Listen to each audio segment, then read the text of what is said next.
Good evening, good afternoon, wherever you are in the world. Yes, it's me, DD, otherwise known as Grandma, the leader of the English Constitution Party and the president of the English Constitution Society. Tonight, we are concentrating on a particular subject that's close to everyone's heart, and that is the events of COVID-19. Not just what we all consider to be the bioweapon of the jab itself, but also what is gain of function, where did it come from, who developed the pathogens that are being used all around the world at the moment, and evidently there are patents on that, and why is it illegal? Is there any other information you think you require to understand? And I know many of this audience, which is why we're on Rumble, the only free speech platform and the only platform that allows freedom of expression, which is key to understanding exactly what's gone on and who were the people that have caused so much harm, suffering, massive disabilities throughout the world, and caused the deaths of so many people, not just the elderly, young people, babies, infants, children, teenagers, athletes dropping dead all over the world. And what's the common denominator? The common denominator is a gene editing therapy, not a vaccine. And the legal definition, hopefully, we'll be going through to tonight. So what I need everyone to do is hit the like button. I'm hoping Rumble isn't going to play up too much. I am going to try it and position myself so this cushion is a bit more comfortable than it normally is. Because I think this is going to be a great one. And I'm not sure if I'm going out tonight on 412's channel. I think I am, but I may need to contact him, and I haven't done that just yet, so I may be speaking to you. But one of the things that I do want to make sure everybody understands, I have put the link in the description, but Dr. David Martin has written a book some years ago, a long time ago, Coup de 12, right, by David E. Martin. You can see it there. Let me bring it up on the screen, right? And as you can see, this is flipped over at a page. I am slowly reading through it. And this really needs to be written into a book, because in reality, it's the truth, right, of what's gone on and how the presidency was stolen from the people, right, by groups of oligarchs, by the military industrial complex, by the great pharmacies with massive funds because of the illnesses that they cause people throughout the world. You'll all know that one of the things that I look at more than anything else, right, is, and it's simple, right? I look at natural health. I believe that the constitution to society is no different to nutrition and having the basic essential 90, which gives your body what it needs to repair itself. The body is a very clever creation. And that creation, it was clever enough to make itself from 2 cells to 4 cells to 8 cells to 16 cells. And it created 2 eyes. It created 2 ears. It gives you hearing. It gives you function. It gives you a nervous system for touch. It gives you all of the senses that you now have got. And there are other senses unknown to us at the moment, right? So I just want to make sure everybody understands exactly where I come from. So tonight's show is not, although we will touch on it, about ivermectin, a great miracle that was given a Nobel Medical Prize all them years ago. hydroxychloroquine, zinc. What I'm trying to say to you tonight is we're looking at the legal aspects of what these people have done and how they can be brought to justice. So again, we start at 8 o'clock. I don't particularly want to get stuck into this before then, but I can see, and I think we're going to go through a little bits now. So the major thing to everyone is the time that Dr. David Martin is spending with us tonight, hopefully, and I know he will want to come back on this show, trust me, because I feel a plan, right? So remember, in America, you've got something called a class action. I'm not seeing any of that at the moment through this, but I'm seeing various people, and I am watching carefully, right? So I showed it on the show last night. I want you to remember something else, right? And it's clear that you need to remember this. We have something very similar to a class action called a group litigation order.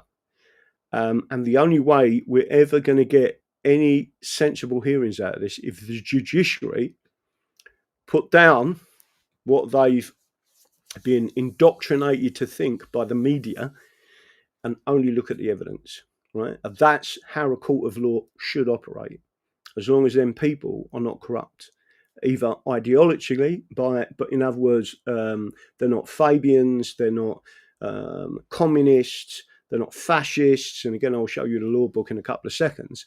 And again, I just want to make sure that everyone realizes this. This is not a green screen. And again, I'm going to say this before I pull Dr. David Martin in. Here's the Hausbee's Laws of England. And I do need to make sure that you all understand one thing before I do anything else, right? Which is the element of, if I can find it directly, 810 paragraph. Let's see if I can go back to paragraph 810. Because this is important, we will show you what it says. Apart from the rights of the people, I am going to get to what it says about the civil service, because it's classically important that people absolutely understand. Is this in the right book? I think it is. Let me go back to here. There it is, right? So this is the Hausbee's Laws of England. This is the common law of England. And then we've got the statutes, which are on the other side. But I'm going to read this to you because it's really important, and it's about the law. Bearing in mind, the United States of America got its constitution from England, not from the British, from the English, right? As the different people, the same as the Soviets are not Russians, and Russians are not Soviets. But I want to read you this. This comes from the Crown Executive. This is the constitutional book, paragraph 1310. And I want people to listen carefully. It is a breach of discipline for civil servants not to obey those rules. In addition, civil servants may be subjected to a purge procedure, inverted commas, and a positive vetting, inverted commas, procedure. The purge procedure is designed to prevent persons with communist or fascist associations being employed on work, the nature of which is vital to the security of the state. Right. Now, that's not me making that up. Right. It's in the law books. So with that said, I am now going to bring on, hopefully, if this all works, and bear with me, people, if it don't work, but let's just hope Rumble Studio works. And touch wood, we have now got Dr. David Martin in there. I don't know if he's got to do something in the background. He probably has. I'm trying to give him access. I've just given him access. So Dr. David Martin is now in. I'm not quite sure.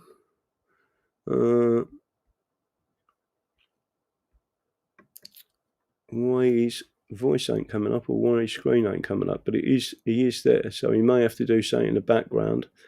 I don't think I've got access to that, so hopefully you will see it, or you will see the screen change. And I think Dr. David Martin is actually coming in. All right, hang on a sec. Looks like you can't do a green screen on here, so let me turn my studio around. Hold on a sec.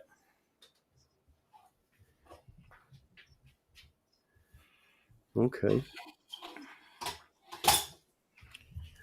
All right. Yeah. So just to let you know, what's behind me now isn't a green screen. So green screens are a bit more of a problem on Rumble. Well, I just turned my. I have a flexible studio, so I can go live to a live screen behind me, but I have to adjust the camera now. Not a problem at all. All right. There we go. Okay. So just as a quick brief to the audience and obviously to you, my name is Graham Moore. I run two things. One is the English Constitution Society as the president. And what I talk about is English constitutional law and also the common laws of England, which is one part of that's going to interest you. And also I run a political party, which is called the English Constitution Party. And that political party, at its manifesto, is the English Constitution. So we're unique. That no one else has done that. They tried to stop us from registering. I had to almost force it into the High Court, and in the end, they allowed us to register. So that's basically me. Do you want to tell the audience who you are? Most of them know who you are, by the way. But if you want to explain who you are. Explain who I am. There's a tall order. So I'm David Martin.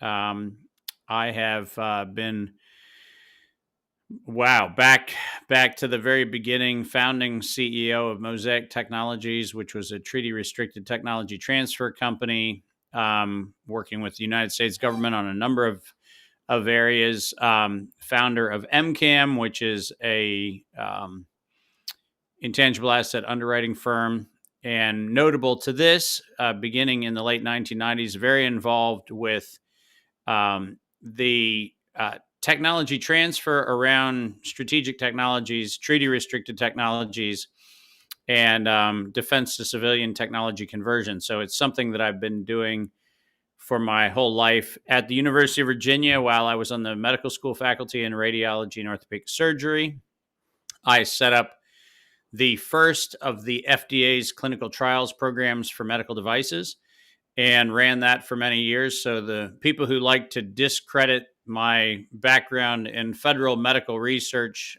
fail to understand that I was the very first one to set up an FDA clinical trials program at the University of Virginia, and the first medical devices clinical trials program in the history of the nation. So that led to, which is notable in this conversation, a role that took formal shape after the anthrax attacks in September of 2001, when I became very involved with biological weapons inspection on behalf of the United States government, including significant deployments in Europe, significant deployments in the Middle East, and reviews of a number of our defense labs here in the United States. So I've been doing that since 2001, and am to this day still the primary reviewer of biological weapons programs for the United States government, and enjoyed that role until 2019, when information was no longer welcome, and the same organizations and institutions that had relied on my insight back in the preceding 2 decades decided that I was somehow revealing things that they didn't want revealed. So it has been an interesting journey. No, it is a very, very interesting journey. Just to let you know, I was live on YouTube, and they was actually listening to my content and took down my channel with about 10 years worth of work on it. Yeah.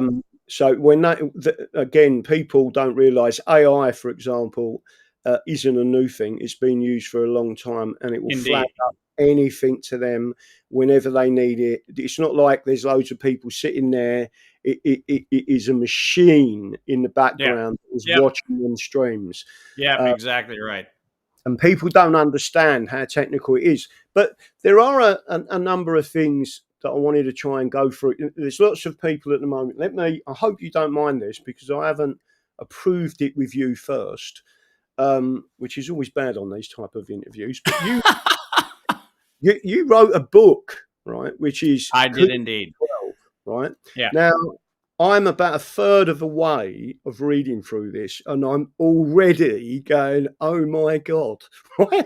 And considering when you wrote this, I mean, when did you actually write this book, which almost was the spring of 2011, specifically published to get 6 weeks ahead of the planned theft of the United States Treasury, which did take place. I wrote about it 6 weeks before the event that is in my book. I actually wrote the event into the book because I knew it was happening, and got it published before the event so that the perpetrators of the theft of the Treasury knew that they were known and knew that they were, in fact, on notice. And there would be people who would argue that that book helped avert the scale of what was planned, even though the event had already been so thoroughly baked that it wound up happening. It's infamously known as the earthquake at Lake Anna, Virginia, which, for people who are not familiar with any geopolitical sensitive technologies, they would not know that the Federal Reserve Information Technology Center is based in Richmond, Virginia, and its power supply is the Lake Anna nuclear power plant, which was the power disruption that was required to make sure that the theft could go allegedly undetected. Conveniently, we were told by the media that there was a earthquake in Virginia on the day of the event. We were told that the Washington Monument had a crack. We were told that pieces fell off the National Cathedral, all of which was part of an event horizon which was very well planned to bring a closing of the power supply at the Lake Anna nuclear power plant for the purpose of disrupting the oversight of small incremental financial transactions, which led to over $1 trillion of money being shifted into black programs out of the Treasury. Okay. Well, again, so far I think it's a fantastic book, and obviously I hope you don't mind me actually showing that. You haven't come on here to promote your book. Oh no! As a matter of fact, I it had 3 weeks back in 2011 when it was up on a bestseller list, and I've never had a publisher that actually promoted it. Never had any official promotion of the book, and it still has traction because, unfortunately, though presented as fiction, it took me 6 weeks to write because it came out of my notebook. Okay. Well, again, I'm just telling the audience. So the audience knows what I do is read books. I read old law books, very old law books, because you get the truth without most of what's going on in the background. You read all the old cases and the old statements, and that's what they try and stop you getting access to. Exactly. So when you've got a book, I'm like, okay, well, let's have a read of this book. And then I started piecing it together. And within a few pages, I was like, oh, my God, because it was written in 2011. Just to make sure you're aware, there are people in this country. One of them, his name is Roger Cook. He was a very famous investigative journalist. And he actually told people 2 years before it actually happened that the 9/11 towers was going to get hit and how they was going to get hit, right? So and now he's off, right? He did a big program with, this is nothing to do with Tonight Show, but he also did a series and it was called The Devil's Work, right? And it showed Satanism and Satanists involved in America and UK and in Europe. The reason it's an important story, just to link that into this, is that he was taken out. When I say taken out, he's still alive, but he's no longer a journalist. He's no longer out there doing TV shows. Mm-hmm. And a particular group of people wanted the full series of the devil's work. And what happened was a guy come along who'd never been in business, etc., before, wasn't a politician, and he was put in charge of a television company that then bought out the rights to the original program. Yep. They put it in a place called Iron Mountain, and to this day, Iron Mountain had a strange fire that only burnt out them archives and nothing else. And here's the kicker: the CEO that was taken on became the Prime Minister of the United Kingdom, and his name is Sir David Cameron. Well, Sir David Cameron is featured in a couple of my commentaries in some of my other writings. I was given the opportunity to have my first interaction with him out at Hatfield, and I must say that his character, and more importantly, the very influential character of his wife, was on full display at some of the events that I witnessed out there. And I have to say, it was a tragic day when he was put in as prime minister, because that said a whole hell of a lot about where the UK political winds were blowing, and it wasn't in a good direction. No, I agree. And again, we're trying to recover from that. Yes. And obviously, bearing in mind, I'm English, not British. So I I can assure you that the current prime minister is a rather disappointing sequel to an already disappointing situation. But that's neither here nor there. So to get back to this situation, can you try? I know obviously many of the answers to this, but it's for you to explain to people, if you can, in the briefest possible terms, where did the pathogen? So there's two elements that we'll be talking about, and then I want to go on to President Trump. But the main issue here is there's two elements. There's a pathogen, and there's what they describe as a vaccine, which I don't believe is a vaccine. It is not. Yeah, that's great. So just explain what this sequence of events, how it got to where, and what happened. Perfect. So let's start in 1953, which is when we have to start. In 1953, when the eugenics office, operating now under the heading of the Cold Spring Harbor Lab in the United States, the eugenics office dating back to Andrew Carnegie's endowment in 1913. When the eugenics office decided to identify and then ultimately award the Nobel Prize for what they called the discovery of the double helix, or what we now refer to as DNA, the complexity of what was known to be the human experience was reduced to a digital sequence of amino acids that, despite the fact that there is zero evidence, if you look at plate 51 and plate 53 of the X-ray crystallography done by, of all things, British biochemists and physicists, if you go back and you look at that famous plate image, the idea that there is a double helix somehow inside of the image of the X-ray crystallography of what was called DNA is nonsensical. There is not a shred of that in the image itself.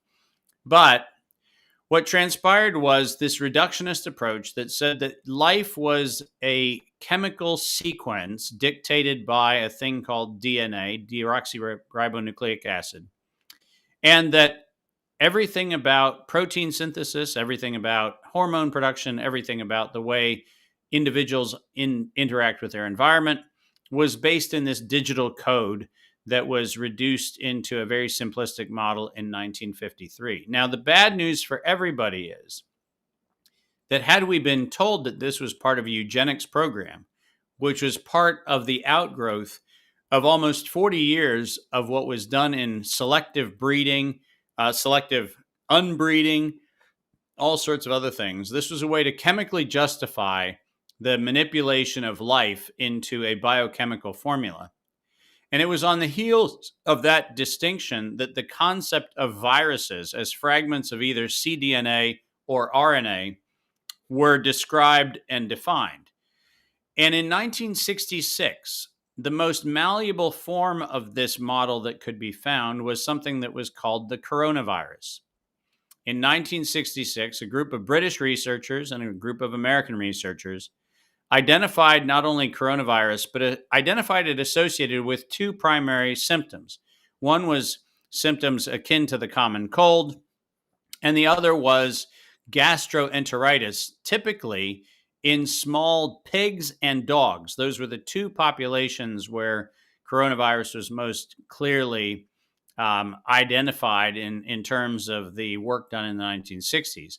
In 1967, 58 years ago, the first biological weapons program was begun around coronavirus when samples of what was considered to be material containing coronavirus was shipped from the United States to the United Kingdom for the purpose of infecting healthy volunteers in the United Kingdom to see if American coronavirus could infect healthy UK citizens. That was in 1967. That research was published in 1968. And ever since then, this concept of coronavirus has been the stalwart of biological weapons programs that have been implemented by the United States and the United Kingdom ever since 1967. So we have 58 years, Graham, of the US and the UK holding in their hands a clear and compelling violation of the Helsinki, the Nuremberg, and all of the other derivative codes prohibiting biological and chemical weapons. And what's important about this is that in 1990, when we were looking back then for some way to potentially develop a vaccine for HIV, which was the pathogen du jour, according to the National Institutes of Health and the National Institute for Infectious Diseases, NIAID, Allergies and Infectious Diseases. If you go back and you look at the idea that you could take what was called a viral vector and turn that viral vector into a means by which you would deliver a vaccine or any other agent into the cell, that program was something that was first patented by Pfizer in 1990, and specifically looking at how to build vaccines amplifying the spike protein, which was a protein associated with the coronavirus model that was used to try to permeate the cell to take information from a protein packet and get it into the cell so that the cell could actually become a manufacturer of whatever the target instrument was that was being promoted. Now, if you go back and look at that early set of patents from Pfizer in 1990, what you'll see is that the lethality of developing these things was actually self-evident. There was an enormous amount of dead animals inside of these clinical trials that were done around the development of a coronavirus vaccine vector. And it's important for all of the listeners to realize that the reason why that work was largely suspended was Anthony Fauci, AstraZeneca, Bristol Myers Squibb, the Wellcome Trust, and others had an enormous financial stake in holding on to AZT and other AIDS drugs, which were also themselves quite deadly. And there was an enormous interest in holding on to the life of drug treatments for HIV. And so the viral vaccine programs were largely suspended throughout most of the 90s. And that was the case until 1998, when Ralph Barrick at the University of North Carolina, Chapel Hill decided that he was going to modify this coronavirus model so that it could target other tissues. Remember that it used to be common cold and it used to be gastroenteritis in small animals. And in 1998, 1999, and 2000, he modified the coronavirus spike protein and other receptors associated with the genes associated with coronavirus and made them target cardiovascular tissue, very specifically targeting cardiomyopathy in a rabbit model. And this was actually a huge breakthrough because through gain of function research, he was able to weaponize what had been associated with the cold and what had been associated with non-fatal gastroenteritis and turn it into something that could kill heart tissue. That's kind of a huge breakthrough. And in 2002, he and his colleagues filed a patent on the gain of function, the chimera of coronavirus, which was capable of being modified to target very specific tissue in humans. And not surprisingly, it was on the eve of the release of his first genetically modified coronavirus model that we had the 2002 winter, 2003 spring outbreak that we first called SARS 1.0. It's important to understand that the reason why SARS 1.0 was politically and socially required was the anthrax scare of September of 2001 was a disruption that was insufficient to get the public to clamor for a pandemic response. And so the release of SARS 1.0 in 2002 going into 2003 was necessitated by the pharmaceutical industry's demand that they receive protection for what they called medical countermeasures. And medical countermeasures is a legally defined term under the 2005 PrEP Act, which gives manufacturers absolute liability shields from any product liability with respect to the death or disability of patients receiving a medical treatment. And that law, ultimately signed into law in 2005 by President Bush, was the reason why we have SARS. So from 1953 until 2005, we saw the gain of function approach around this thing called coronavirus. And then I'll conclude this preamble by just pointing out that in 2005 at a DARPA MITRE conference, Ralph Baric celebrated that his synthetic biohacking of coronavirus was celebrated as, and I quote from his own CV, biowarfare enabling technology. In other words, he outright said that synthetic coronavirus was for a biological warfare agent. And that was in 2005 when the DARPA NIAID collaboration began, which ultimately brought to us SARS-CoV-2 in 2019. Okay, so you might have seen my camera has gone off. That's because it's an Elgato camera has switched off. So I take it you can hear me. Oh, absolutely. I can hear you fine. Okay, so I mean, I don't want to disturb this because it means I have to reset the stream, which I don't want to do. And people are used to seeing my ugly mug, so it don't really matter too much, right? So the person they've tuned in to see is you, really. Oh, no worries, Graham. That's fine. The major part of, I mean, you've gone through all of that. A lot of people don't realise how much the British are in, and I'm referring to the British regime, the British establishment, the British military industrial complex, the British pharmaceutical companies are involved in this. And just to recap on something, you went back to 1953, right? Yes. So just to let everyone know this, and anyone can go and Google this, and it will come up on your screens. In 1952, my mum and dad was in Devon when the British RAF cloud seeded and caused a massive storm that nearly washed away a whole village, killed 35 people.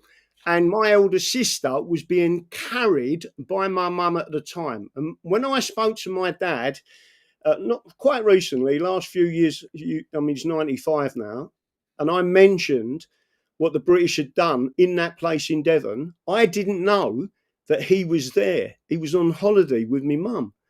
Yeah. And when I told him it was the British RAF that did that, and they've now admitted to doing it, right? Again, they released, I think it was anthrax or something else they released on the London Underground, right? So people need to understand these people have no conscience whatsoever. Right. That's correct. And now that we're on that thread, it's important to realize, well, the United States can proudly embrace its role in the establishment of the eugenics office in a level that no one else can. I mean, remember, Hitler was inspired by Carnegie's eugenics office in the United States.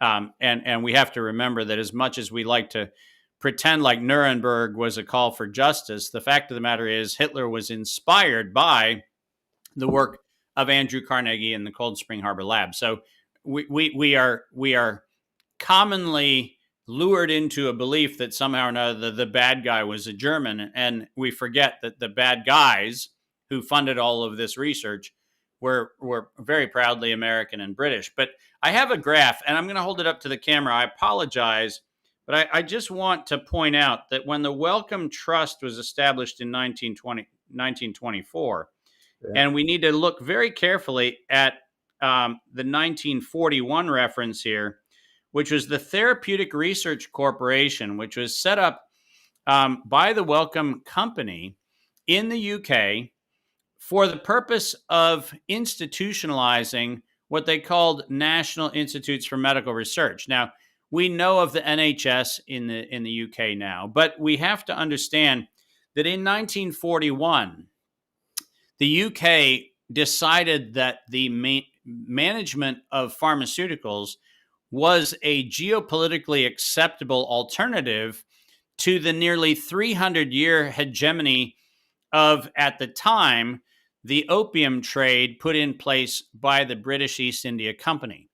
We have to understand that the British East India Company, established, by most accounts in 1604, going fully operational in 1610, was while most people kind of look at it as a nostalgic piece of history, we fail to understand that it set the empire on the course of recognizing that drug dealing was the most robust way to maintain not only the empire, but also maintain the hegemony of naval power. And so for 300 years, the British naval forces were in fact largely the defense forces for the opium trade. And giant surprise, things like the World Health Organization, which everybody pretends got started in 1947 with Dr. Rene Sand, is in fact a rebranding of the Permanent Committee on Opium Trade, which is part of the history of the World Health Organization that nobody wants to talk about. But if we look at the Wellcome Trust, if we look at the fact that the Wellcome Trust set up the drug regulators for the UK, there was no independent public call for the UK to have a equivalent of what we call the FDA here in the United States. As a matter of fact, what we did have was a very insidious program where the Wellcome Company itself was its own regulator. And to this day, the British public don't know that there is a kind of fox guarding the hen house, which is the corporations that are allegedly being policed and regulated are in fact the financial sponsors and ultimately patrons of the same institution, which has absolutely nothing to do with public health and everything about maintaining a corrupt political cabal under the guise of public health. But it's important that we realize that in 1955, Burroughs Wellcome did exactly the same thing here in the United States. So this is on the heels of the development of this idea of proteomics and genomics, which came out in 1953. And so what we now call the Research Triangle in North Carolina, the collaboration between Duke, North Carolina State University, and UNC Chapel Hill, are all places where the British and the United States collaborators on biological chemical weapons worked in close coordination so that there would be a public guise of academic inquiry around what was in fact a bilateral biological weapons program that continues to this day. So just to add to what you've just said about the Wellcome Foundation, we're also talking about a guy that during the lockdowns, etc., and had previously worked for some 20 years, he's British, worked for some 20 years in Vietnam, was the head of the Wellcome Foundation, and his name is Sir Jeremy Farrar. Yeah, Jeremy Farrar is probably, on your side of the pond, the equivalent of Anthony Fauci. If Anthony Fauci and Bill Gates had an illegitimate stepson, that would be who it would be. Ironically, his connection with British intelligence, like Eliza Cunningham and others, his connections with British intelligence and his appointment of the same to his board of the foundation was all done during the COVID lockdown. So the lockstep between the Wellcome Trust and British intelligence and law enforcement agencies is not a theoretical claim. It's an absolute documented association. So let me just make sure the audience is clear on this. Some time ago, between 2019 and 2023, there was a protest arranged and organised to put banners on the roof of Sir Jeremy Farrar. And I can tell the audience that was a very, very tight-knit group, right? And that group was immediately infiltrated by the police. Yeah. So even though it was a peaceful... Yeah, and I misspoke. I said Cunningham. It was Manningham, Eliza Manningham. She was the person appointed to the board. And I think I have the appointment, if I recall correctly. I have a bunch of documents sitting here. Here you go. Eliza Manningham Bueller, who is at the time, at the launch of COVID, was the head of MI5. So we have her right there. And then after COVID got started, we had former Australian Prime Minister Julia Gillard and several others associated with this. So to your point, this has been a long-standing collaboration of both defense and intelligence services on both sides of the Atlantic, and the public has very little to no idea that this is going on, because we're living in this post-Nuremberg delusion that just because we signed treaties saying that we would not engage in biological and chemical weapons, there is a so can I ask? Let's just say a cover-up that's not so covered up. So, as a quick question to that, am I right in saying that all the nations signed up to the Nuremberg codes except the United States of America? Yeah, the United States failed to sign up, and it's important to point that out. I'm glad that you mentioned that, Graham, because it's important for the public to understand that while we litigated the Nuremberg trials, and by we, I mean the United States, we're the ones that actually had the chief counsel role in Nuremberg.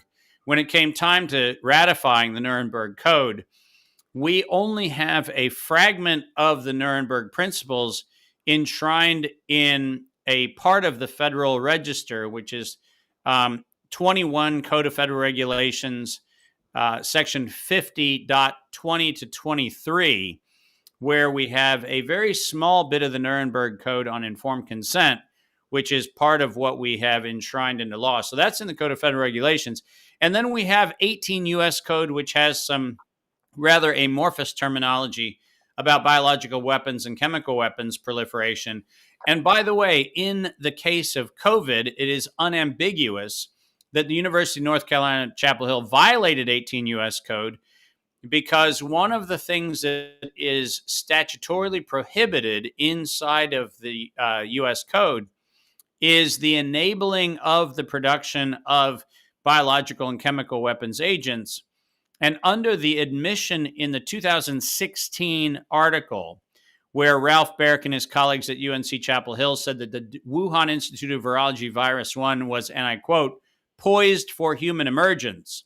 And for those of you who want to look it up online, use the term WIV1, poised for human emergence. You'll see that at the end of that article, their statement is that they received the sample sequence from the Wuhan Institute of Virology in 2014 and in 2015, making the publication of the 2016 paper an absolute violation of the gain-of-function moratorium. And that violation took place not in Wuhan, China, but in Chapel Hill, North Carolina. And people need to understand this whole China story is nothing more than a ruse to get intelligence agencies and defense departments confused on where origins of this particular thing came.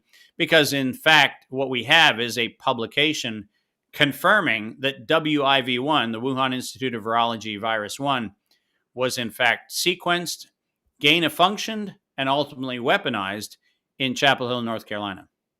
Yeah, no, I agree. Let me just go back over a couple of points there, because I think it's important for people. So what I want to try and get across to the audience here as well is about the information that you have got access to, that we have got access to. It's not misinformation. It's that, in fact, the Securities and Exchange Commission, for example, in the United States of America, there was a BioNTech Form 20F, and I'm just going to quote from it. Yep. Currently, mRNA is considered a gene therapy product. Yes. By the FDA, and there was another one by Moderna, Form 10Q. Currently, mRNA is considered a gene therapy product by the FDA, and that's correct. They made them statements. So throughout these filings, the mRNA is used with the term gene therapy, and it's a gene editing. It's a way of editing your genes. It's not a vaccine. So I just want to make and let's unpack that a little bit. In 2018, the FDA published a guideline document for what a vaccine clinical trial was required to include, and that included things like the toxicity data, toxicology data, but it also included some very important factors like the suppression of infection or the suppression of transmission as primary outcomes. That article was, or the guidance document is in the Federal Register and was published in 2018. And under the legal definition, which, by the way, by statute has not changed even during COVID, by statute, a vaccine has to disrupt infection or transmission of some form of disease or pathogen. And under that definition, none of the clinical trials, and it's important to point this out, none of the clinical trials had a infection or transmission endpoint. They all had symptom reduction and symptom severity reduction, which, by the way, even under those conditions was falsified, which is the reason why we had to have this endless booster program, which was instituted because it turns out that neither infection nor transmission was interrupted. And as a matter of fact, the injected populations were more likely to develop symptoms than the non-injected populations by actually now several fold. But it's important to understand, as I showed in a video that just went out a couple days ago, that by 2018, all of the known adverse events, including the deadly cancer risk of pseudouridine, including the absolute certainty of myocarditis and chronic cardiovascular disease promotion, and including adverse events ranging from gastrointestinal problems to neurologic problems to cardiovascular problems, courtesy of the propylethylene glycols and other lipid nanoparticles. All of those side effects were known to be lethal and debilitating in published documents by 2018. So every single one of the adverse events was known, was published to be known. And in the case of the propylethylene glycol, which is most fascinating, the paper that actually showed 62% adverse events included the co-author, Tal Zaks, who was the chief medical officer for Moderna. So Moderna knew in 2018 that if you put lipid nanoparticles into an injection, you're going to have a 62% adverse event response, 30-something% of that in the 2018 and 2017 publications were serious adverse events leading to potentially permanent death and disability. Now, what does that mean? That means that this particular intervention, which was stipulated to be a mandate by the World Health Organization's Global Preparedness Monitoring Board on September 18th, 2019, where they said a lethal respiratory pathogen released in the population was going to give rise to a September 2020 acceptance of a universal vaccine, the entirety of that exercise was known to be lethal. Known to be lethal. Yeah. By September 18th, 2019, 3 months before the alleged first patient in Wuhan. So let me just come back on that a second, because last night's show and a few other shows that I've done in the last few days, I have shown people a particular True Social post by President Trump. Yes. And he stated he wants to know the truth, and he wants to know, or everyone wants to know the truth now.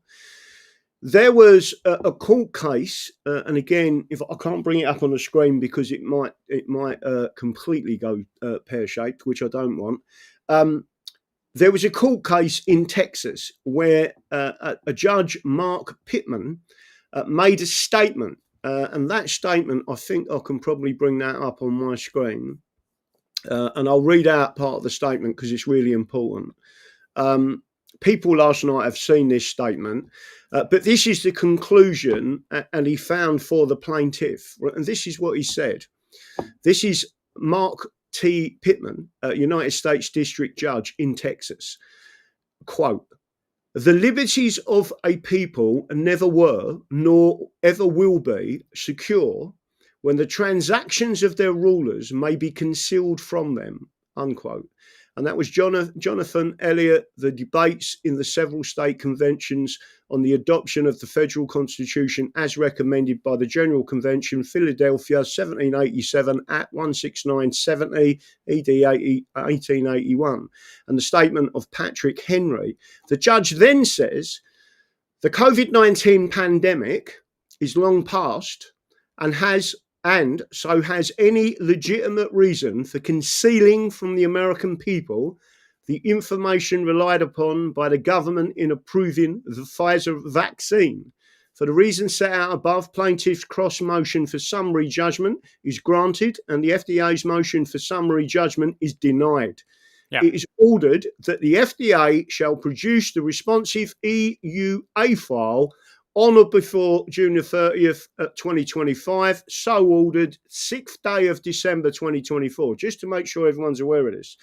This case and other cases in America have been ongoing in front of federal judges in the independent states of America. So it's the United Independent States of America.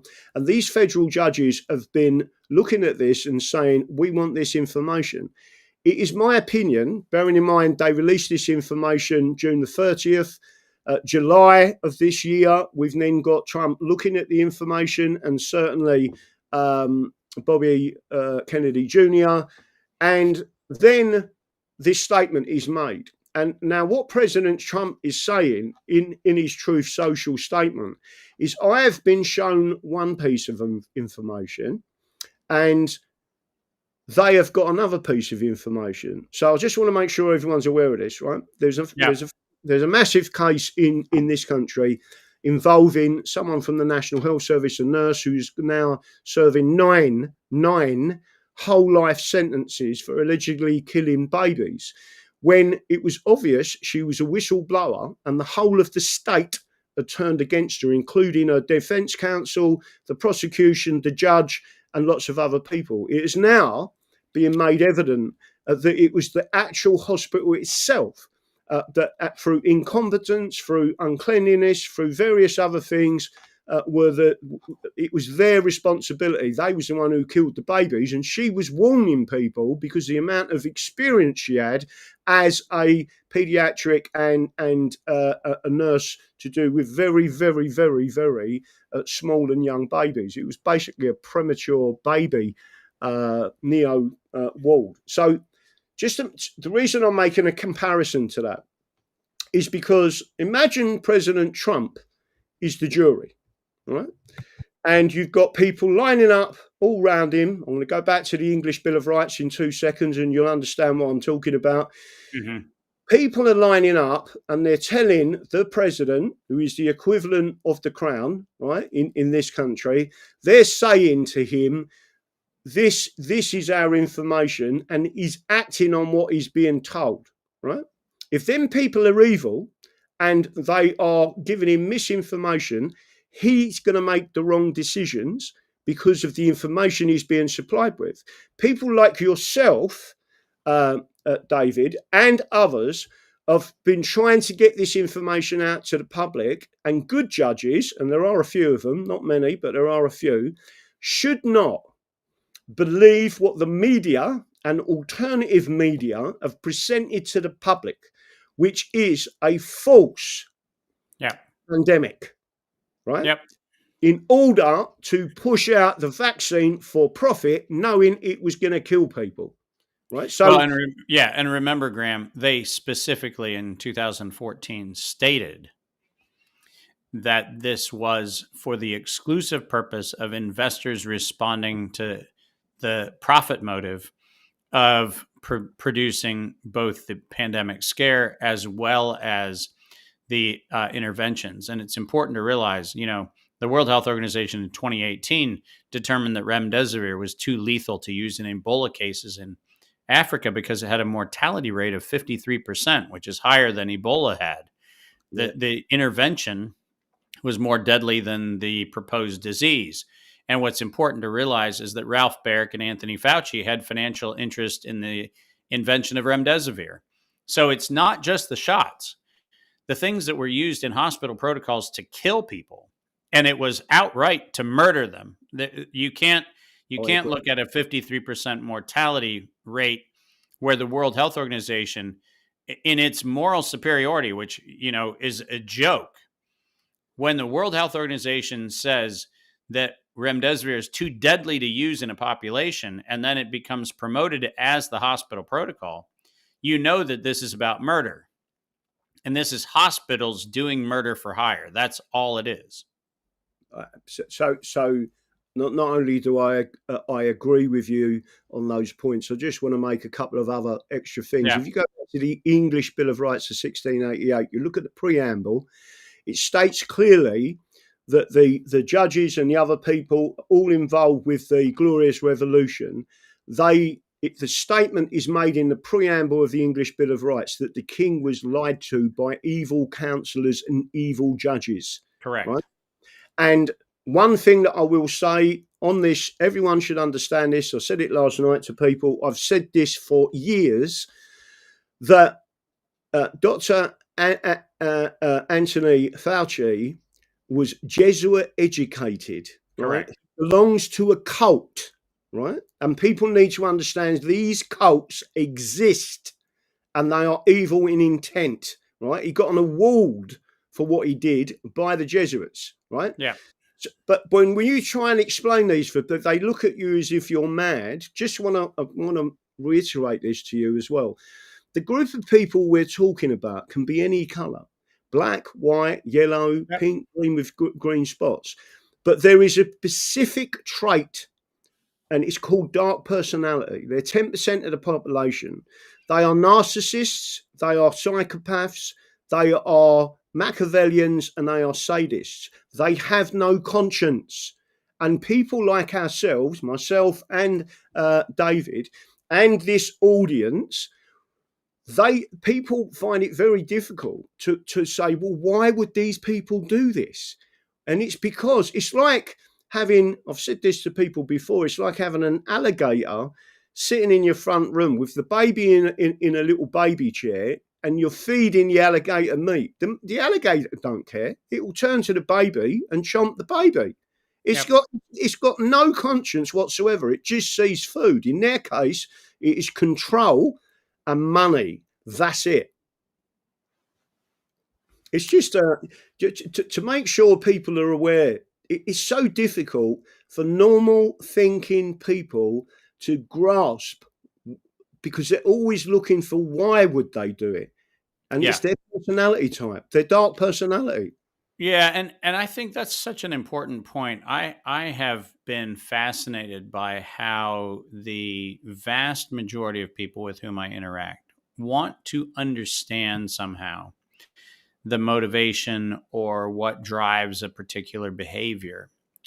And the problem is when you take a rational person and you say, well, I'm a rational person, I can't envision being in a situation where I would do or say or think or take action the way these heinous actors have behaved. The problem is that we're operating on an assumption that is not a commonly shared assumption, and that's important to point out, Graham. These are individuals for whom to say their consciences have been seared is even to imply that there was a conscience to sear. Yep. And the fact is that what we know is that anybody, Bill Gates in 2011, when the decade of the vaccines was promoted by the World Health Organization, celebrated the fact that through the vaccination process, we would see a 10% reduction in the world's population. Now, his argument, as he has been frequently prone to re-narrate the words that actually came out of his mouth, said that what he really meant to say was that once people were more healthy, they would have less children. But that actually isn't what he said. He said we'd reduce the population by 10%. And if you go and look at what a 10% population reduction is, out of hand, he's suggesting that 600 million people are unnecessary and need to be executed in some fashion. Now, whether we do that through the cunning use of infertility, which is his go-to strategy, which he's done in India and he's done in Africa, where he's injected women with sterility drugs, not unlike, by the way, what was done in the eugenics programs in the early part of the last century. What we have is a world in which there genuinely are people who, with absolute callous indifference, can look at their fellow human beings and simply say, you're not entitled to live. Yep. And there doesn't have to be a reason. It simply is they have a worldview that says it's time to get rid of the excess population. And it sounds no different than Scrooge in Dickens' Christmas Carol. Let them die and decrease the surplus population. Well, what is a surplus population? It just means anybody they don't decide is in their group. And this is a horrific thing. It's been around for a long time. But the brazenness of these acts is something that I think most people find so incredulous that they're unwilling to consider the possibility of it. I have been maligned by one of the very significant podcasters who is very famous here in the United States and around the world, one of the top podcasters.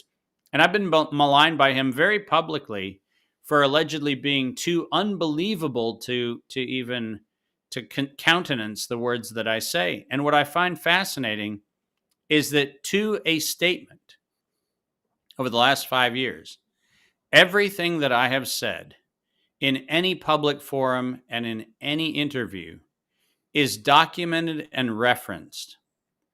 This is not my assertions. These are not my allegations. These rise to what we would call an accusation of law and an accusation as a matter of fact. And what you will find is that over the last 5 years, not a single statement that I made, not one, had to be retracted. And the reason is because all I did was share information. And one of the things that one of your comments in the chat showed up, I just noticed while we were speaking, was there was a request to clarify something about the PrEP Act. There is a silver bullet, both in the 1986 Act as well as in the PrEP Act of 2005, where if a crime or fraud was committed in the formation of what was a declared emergency, if a crime was committed in the promulgation of the emergency or fraud was committed in the promulgation of the response to an emergency, then all of the liability shields associated with the PrEP Act cease to exist. And you understand, Graham, this is a constructive tort claim, akin to the very famous tort laws in the United Kingdom that go back several hundred years. Agreed. But if we think about the common tort action that is available, under fraudulent conveyance or fraudulent inducement under Crown law, there's a very interesting provision, which is that insofar as a person is damaged, whether that damage is financial or physical or both, the fraudulent inducement remedy under Crown law is that there is a requirement to restore the damaged party to their pre-injured state. Now, what does that mean? When you genetically modified a population, how do you return somebody to their pre-injured state? What is the resolution under the law of grievances that cannot be remedied, which is what this very well is?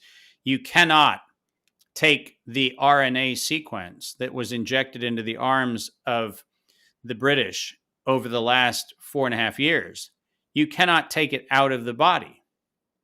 The bioweapons instructions that were injected into the human body by Moderna and by Pfizer are things that live permanently inside of every person who is injected.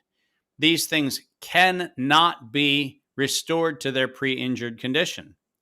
And there's very interesting jurisprudence yet unresolved, which is how do we deal with fraudulent inducement, which is how every shot was put into every person's arm. Agreed. Because that fraud cannot be cured. Well, so I agree with what you've just said entirely, but just to make sure, because this is an interesting fact that you may enjoy, and certainly the audience, I've spoken about this before. For 800 years or more, we had a common law which was called public nuisance. Correct. And what it covered was people poisoning villages or poisoning towns, etc. And it sounds innocuous as public nuisance, but just to make sure everyone's clear on this, it was an 800-year common law, and the penalty, if found guilty on indictment, was to be hanged. Right. Yep. So in 2023, the British government decided out of the blue to repeal it and create a different public nuisance. They knew exactly what was going on, and they knew that law existed, and they needed to repeal it in order to get away with their crimes. The same as Tony Blair, who was a Fabian, by the way, and we've now got a Fabian cabinet yet again. There's 141 Fabians in the British Parliament. The whole cabinet is Fabians, and today's cabinet is Fabians. And last time we had a cabinet full of Fabians, we went to war with Iraq on a lie, right? So people need to understand that the Fabians in particular and other groups of people promote this idea that useless eaters, as they put it, must be terminated. But getting back to the law, there are many ancient laws that are protected in England, and the United States of America still has access to them laws. One great one was brought up by Antonin Scalia, and it was the Kerr case, I believe, to do with the right to keep and bear arms. And through historical inquiry, this is a quote from him himself, through historical inquiry, the reason why it can't be infringed as if it was a pre-existing right was because it come from the English Bill of Rights, and it can never be revoked. So again, American people need to understand there's a massive difference between someone who's British, which is a legal fiction created in 1948 and 1981, and its object was to remove your rights as an Englishman. But the great thing about that is it doesn't remove your rights as an American. You can still write on English law. That is correct. So again, we're coming up to the hour, and I apologise for my camera going off. I am going to play with it in a minute once we finish this. But is there anything you want to add? And again, I hope you'll come back on. I've just moved, by the way, so I haven't even got a proper studio set up yet. And it's a new laptop that decides it doesn't like certain cameras. Is there anything you want to add to this before we shut down? Well, Graham, I would like to acknowledge Andy, who put us together. It's always wonderful to know that I have had the wonderful experience of working with amazing people around the world. I had the delight to reacquaint myself with a number of the people who have been advocating for transparency in the European Union as well.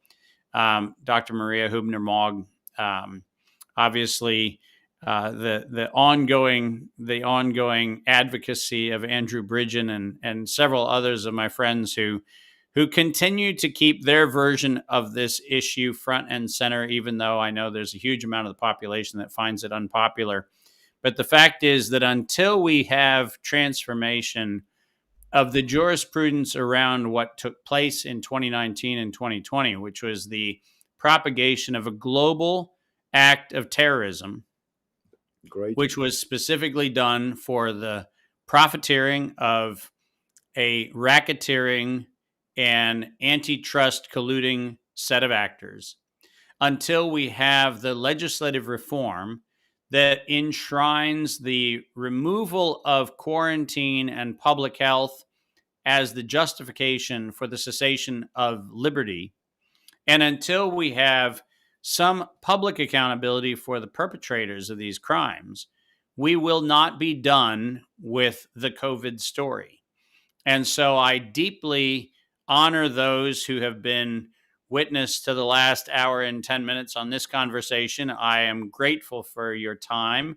I would encourage you to do everything you can to share this content, because the fact is that we will, in fact, prevail. This reminds me of that wonderful scene in V for Vendetta when everybody shows up near the Westminster with their V masks on, and they have that moment where, standing together in silence, they bring about a end of the tyranny of those who think that they can impose their will against the will of the people. And the fact of the matter is, we the people have and will always have the protections that we are willing to put our heart, our mind, our treasure, and our lives on the line for. Those are the things that we have, and we must not give up on this particular issue, because ceding even an inch will give rise to more of this tyranny in the future. So, Graham, I'm deeply grateful for you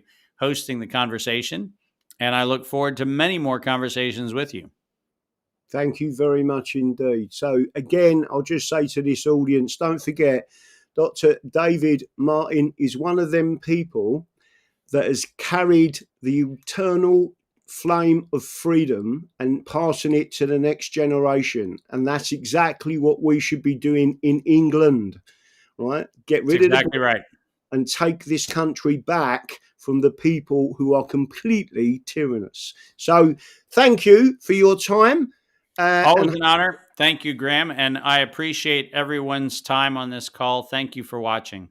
No problem. And if you can just click off, and then what I'm going to do is try and reset it and bring myself back up again. You bet. I'll go ahead and click off.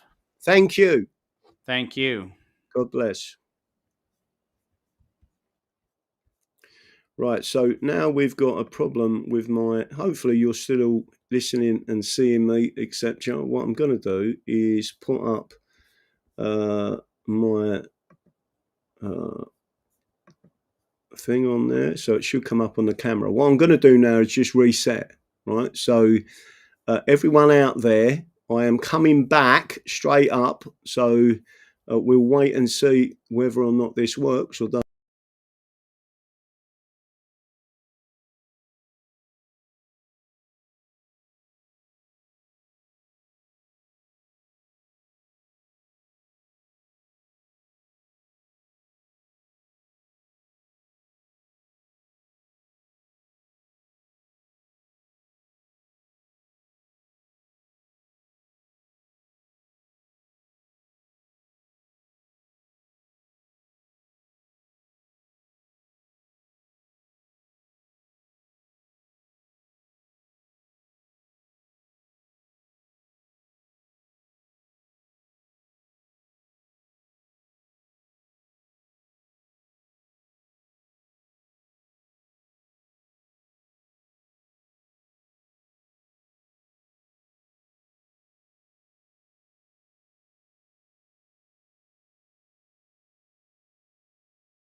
Can you all hear me now? Again, I've reset and it didn't bring me mic up. So all I'm saying to you is, Dr. David Martin, can you all hear me now? Right? There's the book. I'll show it again. I want everyone to understand this, right? He is one of the most genuine people I've ever watched on any platform, right? And you will know is that I tried not to swear during that interview.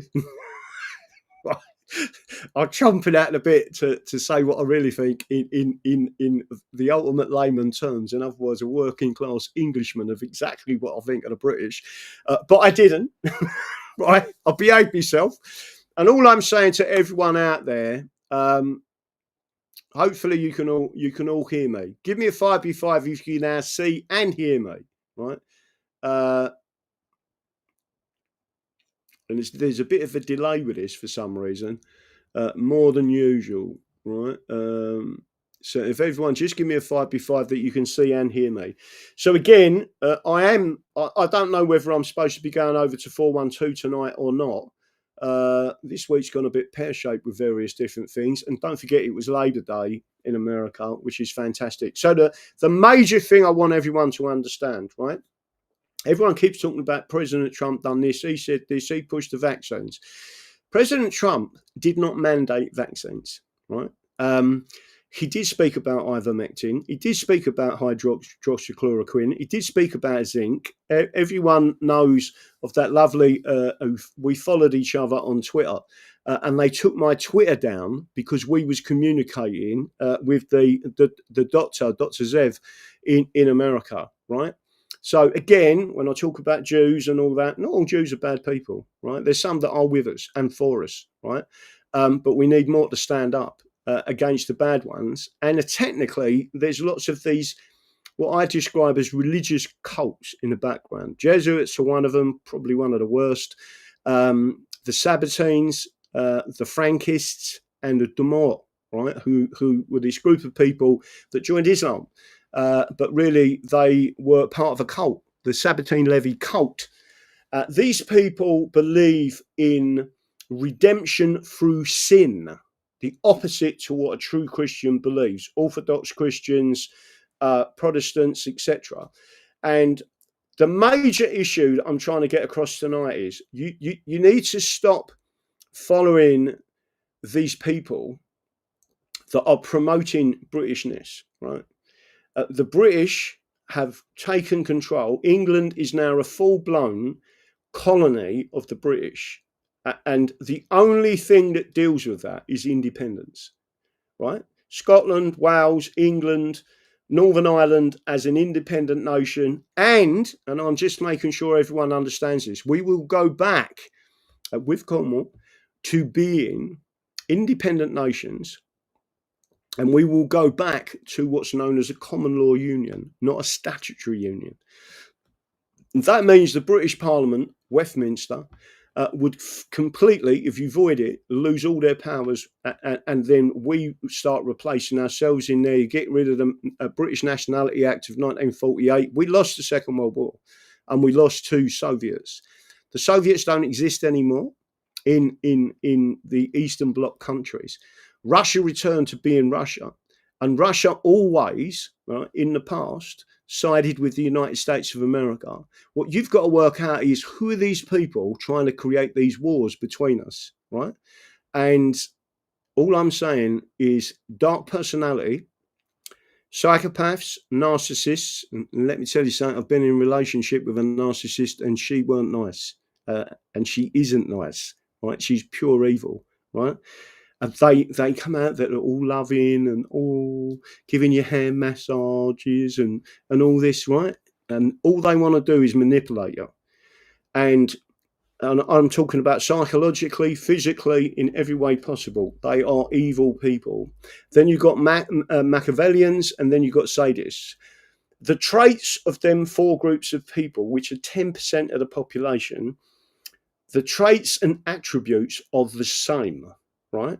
So in other words, they do the same things. It's a psychological thing.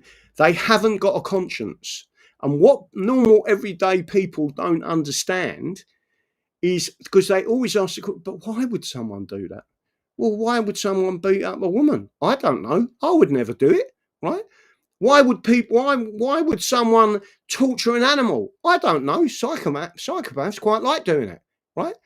Why would you do these things? Because normal, nice people don't understand that. And by the way, that's 90% of the population. The problem with dark personality, and it doesn't matter what color you are or what religion you are, they're in every group. They elevate to the top, and then people recognize each other's traits. That's why we're in the position we're in. I don't consider President Trump to be dark personality. I believe he is a strong man of God, and I believe he and others, and I believe in the power of prayer. At the end of that interview, you heard Dr. David Martin talk about thee, and we all stood together. The power of prayer is an energy, right? And that energy comes from us internally. It's like a vibration, right? It's like a frequency, and we can change things, but you can't do it under British tyranny and rule, because they are in control of what's going on, and we need to stop it. So again, I'm really grateful that Dr. David Martin came on the show. Here's the book again. The link is in the description. And one thing I will say to everyone, I'm eternally grateful to Andy from, I won't say from where, but from North London. You know who you are, my Orthodox Christian friend. And I just want to make sure that everyone understands this, right? We are winning, but the only way to win is to raise the colours. And the colours mean the English flag, the Scottish flag in Scotland, the Welsh flag in Wales, the Cornish flag in Cornwall, and the Northern Irish, hopefully, independence flag, right? And just to make sure everyone understands this, the Isle of Man was independent. It was never in the European Union. It was one of the first groups of people in the British Isles to come out of lockdowns because their parliament voted against it because the people didn't want it, right? A population of 80,000 people, right? So when you look at the population of England, we can do it, and you can do it, and we just to make sure, but we need to bring the accountability to these people. And the only way you're going to do that is with the law, and the law literally being enforced, and our constitution being enforced. We have a constitution, right? We have a constitution. But if the judges are Fabians and associated with ideologies that believe in authoritarian government and believe that you are a useless eater, right? That's the problem. They're the problem, not us. We need to change this whole system back to England. That's it. So I'm going to say good night. God bless to everyone. I apologise to Dr. David Martin for the camera going off. The camera's still flashing in the background. This one's currently working, but I couldn't reset it because the whole thing would go pear-shaped. But I will try and sort it out pretty lively. I've got to go and get a bigger size table. That's it. Don't forget what I believe in. The Constitution is the solution. Our common law rights and constitutional rights are there. They are ancient rights. They cannot be removed by any tyrannous government, and we are in pure tyranny. That's it. Good night.